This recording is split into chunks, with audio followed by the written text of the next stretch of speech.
Pessoal, muito boa tarde. Vamos falar hoje sobre intercambiabilidade na prática, além da lista da Anvisa, dúvida comum aí de muitos colegas farmacêuticos, farmacêuticas e também equipe da dispensação, atendentes aí, balconistas. É uma dúvida comum, né? Eu gosto sempre de dizer isso. E essa prática da intercambiabilidade é muito tranquilo de me falar isso, pois eu tenho várias experiências aí dentro do varejo sobre intercambiabilidade. Vou começar contando um caso que aconteceu comigo assim que eu comecei a trabalhar numa grande rede de farmácias, assumi a responsabilidade técnica ali e à época tinha fazendo o meu trabalho ali de conferência de mercadorias ali, antibióticos controlados para deixar tudo ajustado, eu percebi uma grande quantidade na loja, né, na filial que eu era o RT, do medicamento Cefegel, né, é o similar da cefalexina, um antibiótico aí. Ah, é, como uma quantidade muito grande e a cefalexina genérico e tudo com quantidade baixa, e perguntei para a gestora à época o porquê daquela quantidade e ela me explicou que eles não poderiam, não foram orientados a fazer intercambiabilidade, pois se tratava de um similar e genérico não faz intercambiabilidade com similar, que a loja é muito exigente nas regras e tal. Eu falei, não, tudo bem, eu não tenho nenhum problema com isso. E vou ligar aqui para o coordenador para falar para ele se eu posso descartar, já que aí a validade está próxima, né? Vai vencer, se não me falha a memória, 9 meses. Vou ligar para o coordenador aqui se eu já posso descartar então, porque senão eles vão vencer aqui, né? Prejuízo. E assim fiz. Liguei para o coordenador. Eu gosto de falar sobre isso. Liguei para o coordenador e falei: olha, eu vou dar baixa nesse Cefegel aqui, em quase 60 caixas aqui. O pessoal não vai vender, porque o médico não vai prescrever esse Cefegel. Ele vai prescrever cefalexina. Então, não há, porque até mesmo porque, como se trata de um similar até mais barato, para a gente poder dar saída aqui. Ele imediatamente me deu a autoridade ali, a autorização para fazer o que eu tenho que fazer, já que é minha área. Então, aí a gerente já mudou o discurso, e aí assim eu comecei a desenvolver o trabalho ali em menos de 20 dias. Todas as 60 caixas dessa marca, desse similar Cefegel aí, foi vendida, né? Foi dispensada. Então é sobre isso que eu gosto de falar de intercambiabilidade, quando o farmacêutico conhece as regras de dispensação, conhece a farmacocinética, conhece a farmacologia e as regras de fato, ele faz um desempenho melhor, não só para ele, para a equipe, para a empresa, mas para o paciente ali. Que às vezes o genérico pode estar com preço maior do que um similar. Às vezes o similar está com preço melhor até para a indústria, tem um preço melhor. Então é sobre isso que nós vamos falar, qual que é a postura de um bom farmacêutico, de um bom profissional, para fazer a intercambiabilidade na prática mesmo e se respaldar juridicamente. Antes de mais nada, pessoal, nós seguimos a lei da intercambiabilidade e não a lista da Anvisa, tá? E eu vou estar explicando isso. A lei da intercambiabilidade, ela nos fala que a lei 58/2014 é a que prevalece, tá? Se os colegas quiserem procurá-la para ter um respaldo aí técnico e jurídico, pode baixar, acha fácil o PDF dela nos sites do Conselho Federal de Farmácia ou no próprio site da Anvisa. Para o pessoal que acompanha meu trabalho aí, já faz algum treinamento comigo, eu vou estar disponibilizando a RDC lá nos nossos grupos, em PDF, tá? E ela fala que a intercambiabilidade de medicamentos similares com o respectivo medicamento de referência será assegurada pela comprovação da equivalência farmacêutica e bioequivalência ou bioisenção, baseado no artigo 3º. Então, em cima da RDC 58/2014, que é a regra vigente, e também define, né, ela está mais ampla aqui, que se um medicamento similar já passou nos testes de bioequivalências exigidos pela Anvisa e possui o EQ, fica na embalagem, no registro ou na bula do medicamento, tá? ele é tecnicamente intercambiável, mesmo que a atualização do PDF na Anvisa demore meses para acontecer. Sua autoridade é baseada no registro do produto, não apenas de uma lista estática. Pessoal, a última lista atualizada de similares intercambiáveis da Anvisa, eles têm a lista, é de 2021, novembro de 2021. Nós estamos em 2026, ou seja, 5 anos aí se passaram. Dentre esses 5 anos que se passaram, a indústria não parou, o varejo não parou, vários medicamentos de vários laboratórios foram surgindo no mercado com nomes de similares, com genéricos deles. Então a base, a lista ali que todo mundo fica procurando, perguntando, pesquisando, não é critério para justificar intercambialidade ou não. E sim a bioequivalência, a composição, a mesma forma farmacêutica e, obviamente, registro na Anvisa, tá? Então, esse triângulo aí, muito famoso na internet, às vezes você tem ele aí no armário, né? Talvez ele está aí no balcão, no quadro da farmácia. Ele não serve como exemplo da legislação atual, não, nem para o farmacêutico, nem para a equipe da dispensação, principalmente para o farmacêutico. Por quê, pessoal? Aqui fala aqui mesmo que referência não é intercambiável com medicamento similar, aí você fica preso nisso. Foi o que aconteceu com o exemplo que aconteceu comigo lá na farmácia, né? Ah, o genérico não é intercambiável com um similar. Olha só para você ver. Aí vai sobrar muito medicamento similar ali, que às vezes está com condição de preço lá para o setor de compra, se você trabalha numa grande rede, né? RT ou farmacêutico substituto, assistente de uma grande rede de farmácia, a condição de preço do similar está muito boa, muito melhor, e eles vão comprar o similar, né? E cabe a você aí fazer essa dispensação ou não. A empresa pode te respeitar enquanto a isso, mas você tem que ser honesto de dizer para o setor de compras que você não permite isso na sua empresa, porque senão vai perder esses medicamentos aí na sua farmácia. Aí você tem que falar isso com o coordenador. Olha, eu não quero eles aqui porque eu não faço isso, eu não confio na intercambiabilidade. Eu só sigo a lista da Anvisa. Então eles não vão mandar ir para sua loja. Eles têm que te respeitar, né? Assim eu acredito.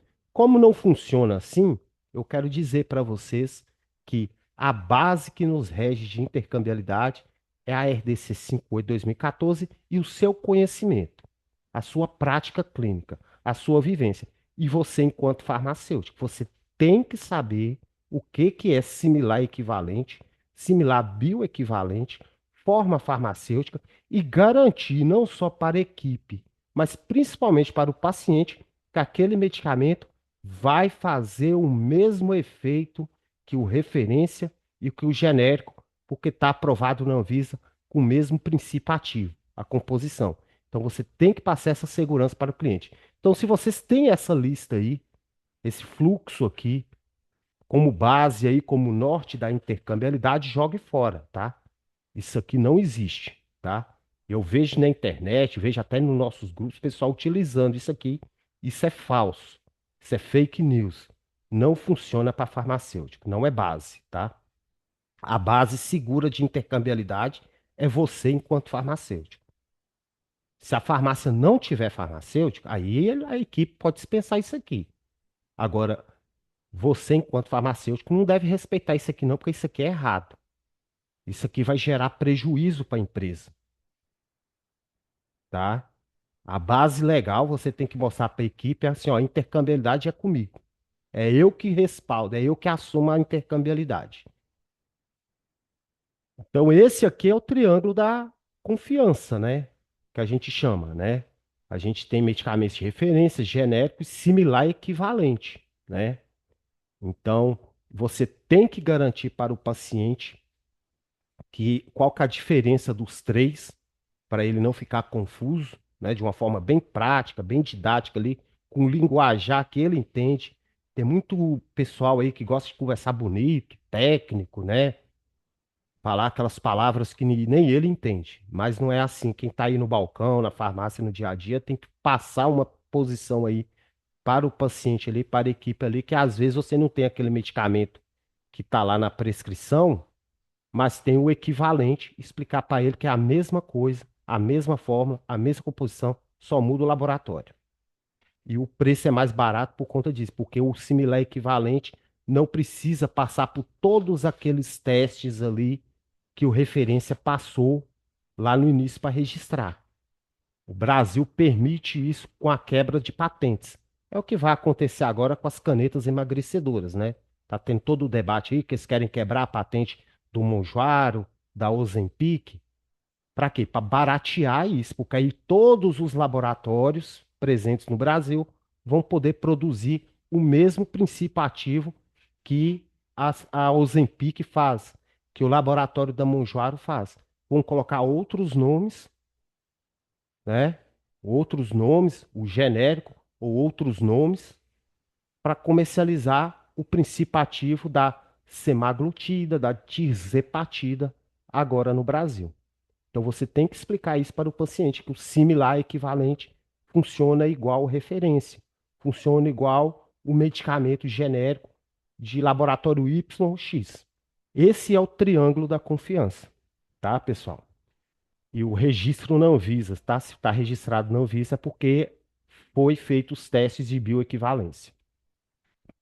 Então você recebe uma prescrição de tramadol 50 miligramas, isso aqui é um exemplo. É muito comum o prescritor colocar aqui. E vários colegas, né, habitual, normal, ainda meio fechados, ainda até os mais experientes, já de cara pensa que ele já está prescrevendo o genérico, né? Aí fala assim, mas às vezes o paciente, ele utiliza o referência. Tramadol, pode dar outros exemplos aí, desvenlafaxina, sertralina, eh, pregabalina.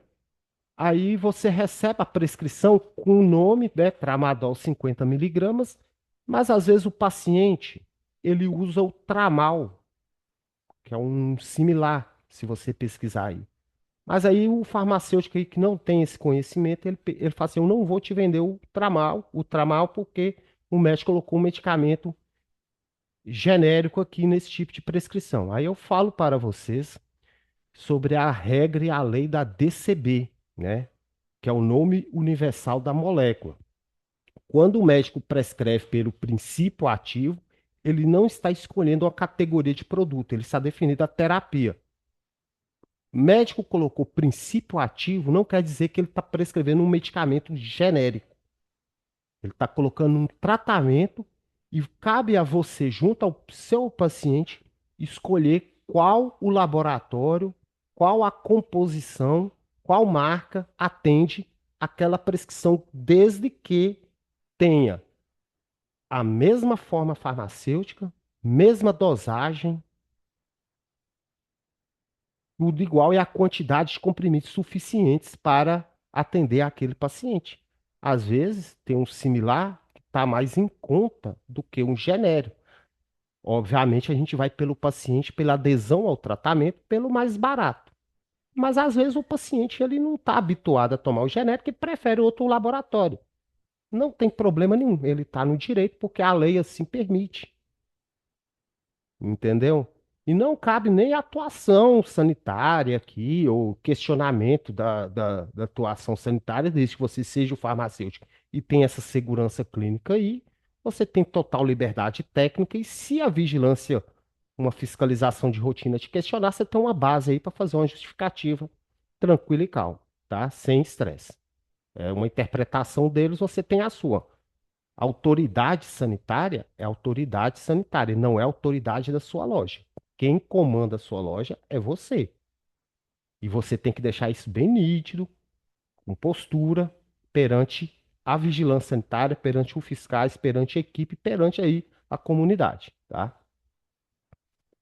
Então, muitas dúvidas sobre medicamentos que vêm como referência, né? E o farmacêutico ali tem medo, vamos colocar assim, ou insegurança de dispensar o genérico ou similar. Venvanse a gente sabe, é um medicamento bastante utilizado para TDAH, para distúrbios alimentares, né, compulsão, a lisdexanfetamina. Caro, não é barato, os colegas aí sabem. Tá aqui um exemplo aqui, mas vamos olhar o seguinte, pessoal. Olha a lista aí dos similares equivalentes do Venvance. Olha o tanto aqui: Juneve, Lidexor, Liberdia, Lisvinx, Lind, Dexa, Lisdev, Lisdexa, vários laboratórios, ó. Tem dele mesmo, né? A Takeda, é o mesmo Venvance, ele também desenvolveu o correferência, né? Que chama, que é o Junev. Tem da Libs, tem da Itera, tem da Eurofarma, tem da Biolab, tem da She, tem da MS, tem da Torrent, tem os genéricos da Farlab, Eurofarma, MS e Nova Química. Se você pegar a lista da Anvisa, se não me falha a memória, só tem o Junev lá como base para, vamos dizer assim, lista atualizada de similares. Só tem o Junev lá. Os outros não tem, porque não tem nem 3 anos que eles chegaram no mercado.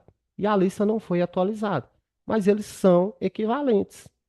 Você pode sim substituir se o cliente quiser. Não precisa nem de autorização do médico, né? Porque sabemos aí que para o médico falar que só quer aquele laboratório, ele tem que escrever a próprio punho e assinar ali. Não é o caso aqui. Então é por isso que vocês têm a noção. O Venvance é o exemplo nítido de que a lista da Anvisa está desatualizada e não serve como parâmetro legal para barrar aí o farmacêutico de fazer a sua devida substituição segura e deixar o paciente com o tratamento que ele tanto precisa, sendo que é a mesma composição, mesma forma farmacêutica. Não é impedimento. Então vocês têm que prestar atenção aí nessa questão aí e sair um pouco da bolha aí para fazer aí uma dispensação segura, ética, com postura e usando aí você como referência. Você é farmacêutico, você pode sim fazer essa intercambialidade aqui sem nenhum problema. Então, onde os farmacêuticos mais erram? Troca de forma farmacêutica sem equivalência. Prestem bem atenção. Tem muitos medicamentos aí que é em cápsula, que é em drágia, comprimido, comprimido dispersível, né, orodispersível. Você não pode trocar. Então, quando aparece aí um medicamento de referência, vou dar um exemplo aqui da pregabalina. É um caso que eu lembro aqui de mente aqui. A pregabalina, se você pegar a pregabalina, tem ela em cápsula, tem ela em comprimido. Talvez tenha um paciente que pega uma pregabalina de 100 miligramas, né? Tem ansiedade ou fibromialgia, usa bastante pregabalina, ele parte no meio. Se você vender cápsula, ele não consegue partir.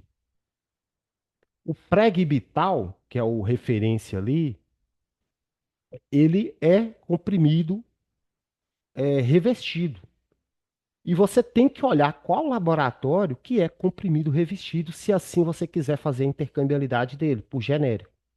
Não pode vender em cápsula, não pode trocar aí, porque você está trocando a forma farmacêutica. Então, muito cuidado nisso.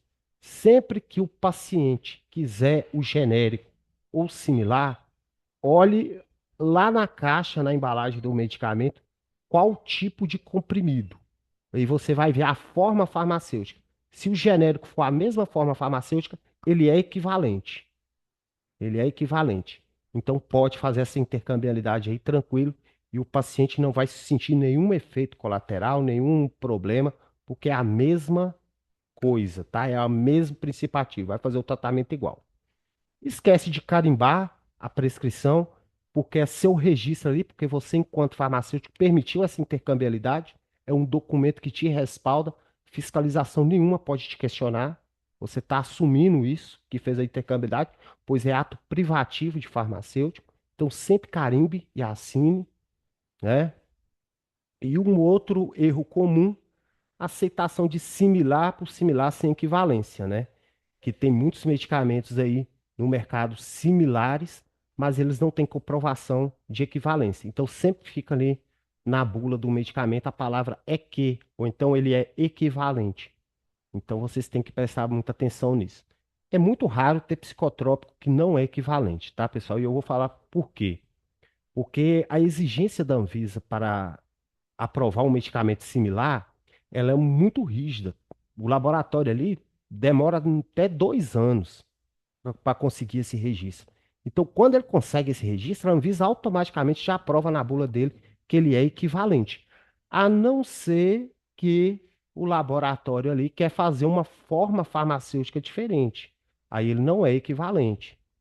Como eu expliquei aqui, às vezes ele quer colocar, em vez de comprimido, vamos colocar em cápsula, para ficar mais barato. Vamos colocar, vamos fazer uma evolução, vamos fazer, foi o que fizeram ali a Eurofarma com o escitalopram. Criaram ele em oro dispersível para a pessoa, para ajudar na adesão ali, ele dissolve na boca. Não é equivalente. Por quê? O ESC, né, que é o medicamento ali de referência, ou outros com escitalopram, é comprimido. Então vocês têm que prestar atenção nisso. E cabe a você ter essa postura e conhecer aí. Sempre pela forma farmacêutica, sempre pelo comprimido, tá? Então, pessoal, os três pilares aí do farmacêutico de sucesso, né? O farmacêutico de ponta, farmacêutico aí que realmente resolve o problema do paciente, da empresa, conhecimento técnico mínimo, tá, pessoal? Legislação e farmacologia. Vocês têm que entender de medicamento, para que aquele paciente está tomando, por que que o médico está prescrevendo aquilo, para ter essa segurança clínica e técnica. Postura diante de pacientes e fiscais. Não temam, assumam essa responsabilidade, essa coragem, para vocês terem um respaldo técnico e jurídico aí. Eu expliquei para vocês um exemplo lá no início, o que que aconteceu comigo numa grande rede de farmácias, tá, pessoal? Eu assumi como RT da filial. Quando eu liguei para o coordenador e falei que eu ia jogar fora, né, que eu ia descartar aquele Cefegel, né, que é o similar da cefalexina, mais de 60 cápsulas, alguém vai pagar essa conta, né? E eu tenho certeza que não é o farmacêutico. Eles vão descontar se eu jogasse fora ali aquelas caixas, porque ninguém ia vender. Falaram para eles que não podia, e médicos da região prescrevem cefalexina igual água na farmácia, então vocês têm que ter essa postura diante de qualquer um, falar que você é autoridade, você que comanda a equipe aí na dispensação de controlados, antibióticos, dentre outros, passar essa segurança aí para a equipe evitar prejuízos aí, né? Então, o coordenador, ele viu que ia sobrar a conta para ele, ele deve ter ligado para a gerente lá, e a gerente mudou de um dia para o outro comigo a postura. Não pode ensinar ele, sim, como que faz, né? Quem trabalha em grande rede aí sabe como que funciona. E o mínimo de visão de gestão, tá, pessoal? Você que trabalha no varejo. O farmacêutico tem que ter um equilíbrio entre saúde e negócio. Muitos colegas estão desapontados aí, né? Mas porque não tem essa visão que você tem que entender a visão do negócio. A farmácia é um estabelecimento de saúde, somos peças fundamentais nisso aí, né? Mas precisa de lucro. Sem lucro é posto de saúde, é ONG, né? Farmácia não é não. O paciente quando entra aí, ele está pagando. Então ele é um cliente igual, assim como ele pagou o médico, tá? Então você tem que ter um mínimo de visão aí do que tem no seu estoque que está parado e por quê, e onde você pode assumir a responsabilidade aí para estar resolvendo o problema. Tá bom, pessoal? Então, essa é a aula, né, que eu queria falar sobre intercambiabilidade aí, na prática, né, no varejo, como que funciona. Muitas dúvidas entre os colegas, espero que tenha ajudado.